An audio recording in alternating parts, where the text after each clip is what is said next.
ಎಲ್ಲರಿಗೂ ನಮಸ್ಕಾರ. ಈ ದಿನ ಸೌಂದರ್ಯ ಲಹರಿಯ 3ನೇ ಶ್ಲೋಕವನ್ನು ನೋಡೋಣ. ಈ ಶ್ಲೋಕದಲ್ಲಿ ಆದಿಶಂಕರರು ಏನು ಹೇಳ್ತಾ ಇದ್ದಾರೆ?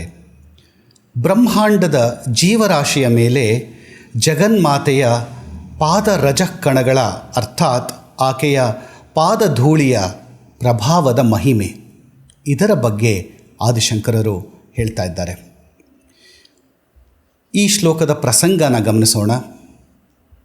ಭಗವತಿಯ ಪಾದಪದ್ಮಗಳ ಧೂಳಿನ ರಜಕಣಗಳು ಚೇತನವಿಲ್ಲದೆ ಅಚೇತನವಾಗಿದ್ದಾಗ ಅವುಗಳಲ್ಲಿ ಬ್ರಹ್ಮಾಂಡದ ಶಕ್ತಿಯು ಎಲ್ಲಿಂದ ಬಂತು ಎನ್ನುವ ಶಂಕೆಯನ್ನು ದೂರ ಮಾಡುತ್ತಾ ಭಗವತಿಯ ಪಾದದ ಧೂಳಿನ ಶಕ್ತಿಯ ಮಹಿಮೆಯನ್ನು ಆಚಾರ್ಯ ಶ್ರೀ ಶಂಕರ ಭಗವತ್ಪಾದರು ಶ್ರೀ ಸೌಂದರ್ಯ ಲಹರಿಯ ಈ 3ನೇ ಶ್ಲೋಕದಲ್ಲಿ ಪ್ರಕಟ ಮಾಡಿದ್ದಾರೆ. ಈಗ ಮೂಲ ಶ್ಲೋಕವನ್ನು ನೋಡೋಣ. ಅವಿದ್ಯಾನಾಂ ಅಂತಸ್ತಿಮಿರಮಿಹಿರದ್ವೀಪನಗರಿ ಜಡಾನಾಂ ಚೈತನ್ಯಸ್ತಬಕ ಮಕರಂದ ಸ್ಮೃತಿಝರಿ ದರಿದ್ರಾಣಾಂ ಚಿಂತಾಮಣಿಗುಣನಿಕಾ ಜನ್ಮಜಲಧೌ ನಿಮಗ್ನಾನಾಂ ದಂಷ್ಟ್ರ ಮುರರಿಪು ವರಾಹಸ್ಯ ಭವತಿ. ಈಗ ಈ 3ನೇ ಶ್ಲೋಕದ ಪ್ರತಿಪದಾರ್ಥ.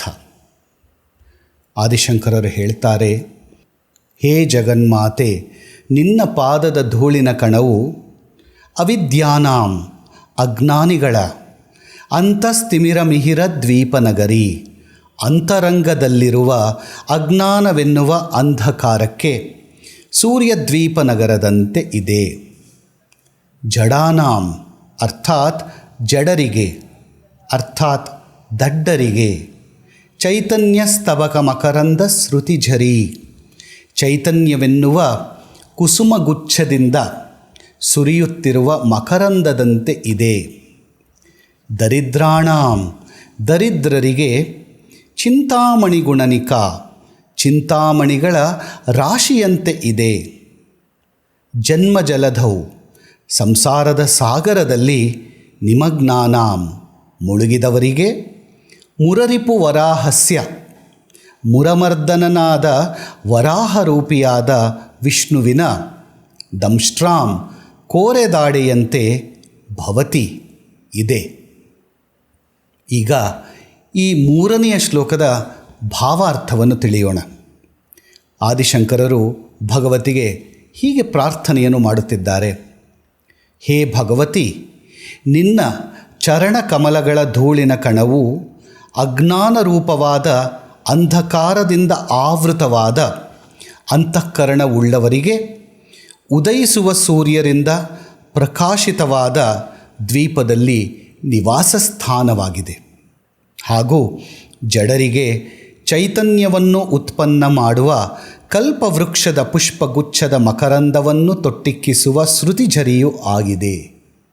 ಹಾಗೂ ದರಿದ್ರರಿಗೆ ಚಿಂತಾಮಣಿಗಳ ಮಾಲೆಯೂ ಆಗಿದೆ. ಸಂಸಾರ ರೂಪವಾದ ಸಮುದ್ರದಲ್ಲಿ ಮುಳುಗಿರುವವರ ಉದ್ಧಾರಕ್ಕಾಗಿ ವರಾಹ ರೂಪಧಾರಿಯಾದ ಶ್ರೀ ಮಹಾವಿಷ್ಣುವಿನ ಕೋರೆ ದಾಡೆಗಳಾಗಿ ನಿನ್ನ ಪಾದದ ಧೂಳಿನ ಕಣವು ಸ್ಥಿತವಾಗಿದೆ. ಈ 3ನೇ ಶ್ಲೋಕದ ತಾತ್ಪರ್ಯವನ್ನು ನಾವು ನೋಡೋಣ.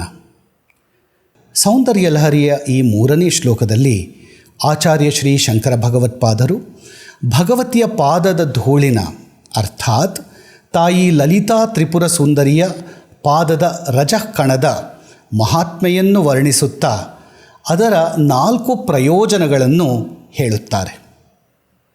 ಈ ಪಾದದ ಧೂಳಿನ ಮಹಾತ್ಮೆಯು ಕೇವಲ ಹರಿ, ಹರ, ವಿರಿಂಚಿ ಆದಿ ಸಕಲ ದೇವತೆಗಳಿಗೆ ಮಾತ್ರ ಸೀಮಿತವಾಗಿರದೆ ಈ ಪಾದದ ಧೂಳು ಹೇಗೆ ಮಾನವ ಜನ್ಮಕ್ಕೂ ಕೂಡ ಕಲ್ಯಾಣದಾಯಕವಾದದ್ದು ಎಂದು ಆದಿಶಂಕರರು ವಿವರಿಸಿದ್ದಾರೆ. ಹೇ ತಾಯೇ, ನಿನ್ನ ಪಾದದ ಧೂಳಿನ ಮಹಿಮೆಯನ್ನು ನಾನು ಹೇಗೆಂದು ವರ್ಣಿಸಲಿ? ಅಜ್ಞಾನದಿಂದ ತುಂಬಿ ಹೋದ ಹೃದಯಾಕಾಶವುಳ್ಳ ಅಜ್ಞಾನಿಗಳಿಗೆ ನಿನ್ನ ಪಾದದ ಧೂಳು ಅಂತಸ್ತಿಮಿರ ಮಿಹಿರ ದ್ವೀಪನಗರಿ ಆಗಿದೆ. ಅರ್ಥಾತ್ ಹೃದಯವನ್ನು ತುಂಬಿರುವ ಅಂಧಕಾರವನ್ನು ಹೋಗಲಾಡಿಸುವುದಕ್ಕೆ ಸೂರ್ಯರ ದ್ವೀಪಗಳಿರುವ ನಗರವೇ ಆಗಿದೆ. ಇದರ ಅರ್ಥ ತಮಸ್ಸಿನಿಂದ ತುಂಬಿದವರಿಗೆ ಅವರ ಮನಸ್ಸಿನಲ್ಲಿ ವಿಜ್ಞಾನದ ಜ್ಯೋತಿಯನ್ನು ದಯಪಾಲಿಸುವವಳು ನೀನೇ ತಾಯೇ. ರಸರಹಿತ ಶೂನ್ಯರಾದ ಜಡರಿಗೆ ರಸಮಯ ಪುಷ್ಪ ಪರಾಗದ ಝರಿಯಾಗಿರುವೆ ತಾಯೇ ನೀನು. ಚೈತನ್ಯ ಸ್ತಬಕ ಮಕರಂದ ಶ್ರುತಿ ಝರಿ. ಇದರ ಅರ್ಥ ತಾಯೇ, ನಿನ್ನ ದಯೆಯಿಂದಲೇ ಶುಷ್ಕವಾದ ಜೀವನ ಕ್ಷೇತ್ರವು ಆಪ್ಯಾಯಿತವಾಗಿ ಶಾಂತಿ ಹಾಗೂ ನೆಮ್ಮದಿಯ ನೆರಳಿನ ಅನುಭವವನ್ನು ಹೊಂದುತ್ತದೆ. ದರಿದ್ರರಿಗೆ ಚಿಂತಾಮಣಿಯ ದಿವ್ಯ ಮಾಲೆಯಾಗಿ ಚಿಂತಾಮಣಿ ಗುಣನಿಕಾ ಆಗಿರುವೆ ತಾಯಿ ನೀನು.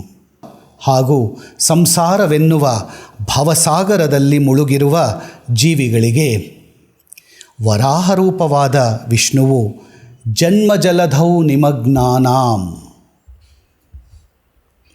ಮಹಾ ಅಂಧಕಾರವಾದ ಸಾಗರದಲ್ಲಿ ಮುಳುಗುತ್ತಿರುವ ಭೂಮಿಯನ್ನು ಯಾವ ಪ್ರಕಾರವಾಗಿ ತನ್ನ ಕೋರೆ ದಾಡೆಗಳಿಂದ ಧಾರಣೆ ಮಾಡಿ ಹಿರಣ್ಯಾಕ್ಷನನ್ನು ಸಂಹರಿಸಿ ಮುಳುಗುತ್ತಿರುವ ವಿಶ್ವಜೀವಿಗಳ ಸಂರಕ್ಷಣೆಯನ್ನು ಮಾಡಿದ್ದಾನೋ, ಅದೇ ರೀತಿಯಲ್ಲಿ ಮುರರಿಪು ವರಾಹಸ್ಯ ದಂಷ್ಟ್ರಾಂ ಭವತಿ, ಅರ್ಥಾತ್ ಈ ಜನ್ಮ ಹಾಗೂ ಮರಣರೂಪಿಯಾದ ಈ ಮಹಾವ್ಯಾಧಿ ಸಾಗರ ಅರ್ಥಾತ್ ಭವಸಾಗರದಲ್ಲಿ ಮುಳುಗಿರುವ ಸಂಸಾರದಲ್ಲಿರುವ ಜೀವಿಗಳನ್ನು ನೀನು ಉದ್ಧಾರ ಮಾಡುತ್ತಿರುವೆ ತಾಯೇ ಎಂದು ಆದಿಶಂಕರರು ಈ 3ನೇ ಶ್ಲೋಕದಲ್ಲಿ ಹೇಳಿದ್ದಾರೆ.